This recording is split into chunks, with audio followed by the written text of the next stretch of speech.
Mark chapter 15.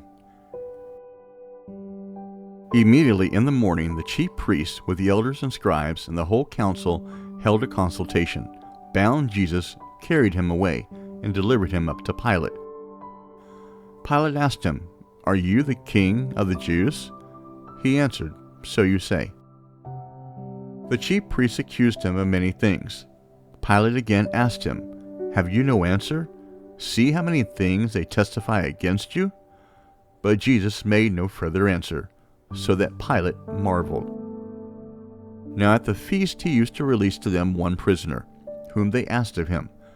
There was one called Barabbas, bound with his fellow insurgents, men who in the insurrection had committed murder.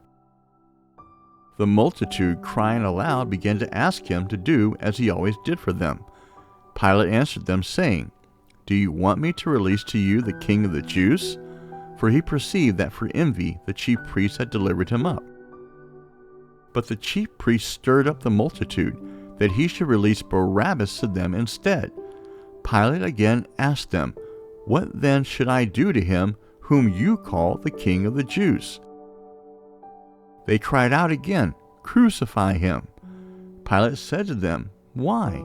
What evil has he done?" But they cried out exceedingly, "Crucify him." Pilate, wishing to please the multitude, released Barabbas to them, and handed over Jesus, when he had flogged him, to be crucified.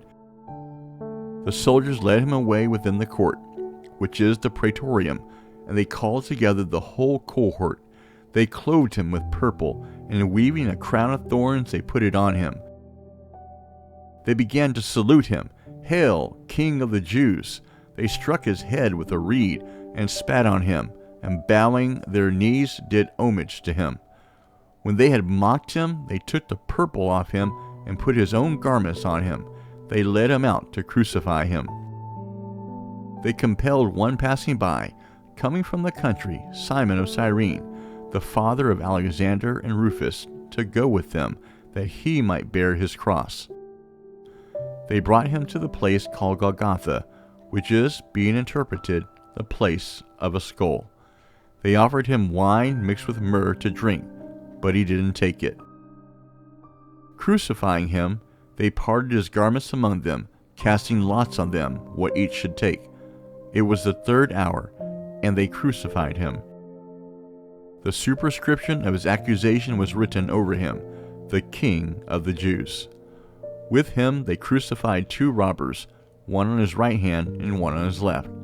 The scripture was fulfilled which says, "He was counted with transgressors." Those who passed by blasphemed him, wagging their heads and saying, "Ha!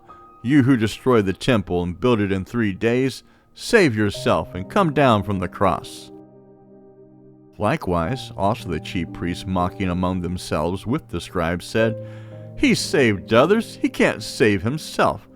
Let the Christ, the King of Israel, now come down from the cross, that we may see and believe him." Those who were crucified with him also insulted him. When the 6th hour had come, there was darkness over the whole land until the 9th hour. At the 9th hour Jesus cried with a loud voice, saying, "Eloi, Eloi, lama sabachthani," which is, being interpreted, my God, why have you forsaken me?" Some of those who stood by, when they heard it, said, "Behold, he is calling Elijah." One ran, and filling a sponge full of vinegar, put it on a reed, and gave it to him to drink, saying, "Let him be. Let's see whether Elijah comes to take him down." Jesus cried out with a loud voice and gave up the spirit. The veil of the temple was torn in two from the top to the bottom. When the centurion who stood by opposite him saw that he cried out like this and breathed his last, he said, "Truly, this man was the Son of God." There were also women watching from afar, among whom were both Mary Magdalene and Mary, the mother of James the Less, and of Joses and Salome, who, when he was in Galilee, followed him and served him, and many other women who came up with him to Jerusalem. When evening had now come, because it was the preparation day, that is, the day before the Sabbath, Joseph of Arimathea, a prominent council member who also himself was looking for God's kingdom, came. He boldly went in to Pilate and asked for Jesus' body. Pilate marveled if he were already dead, and summoning the centurion, he asked him whether he had been dead long.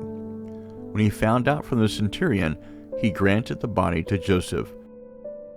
He bought a linen cloth, and taking him down, wound him in the linen cloth, and laid him in a tomb, which had been cut out of a rock. He rolled a stone against the door of the tomb.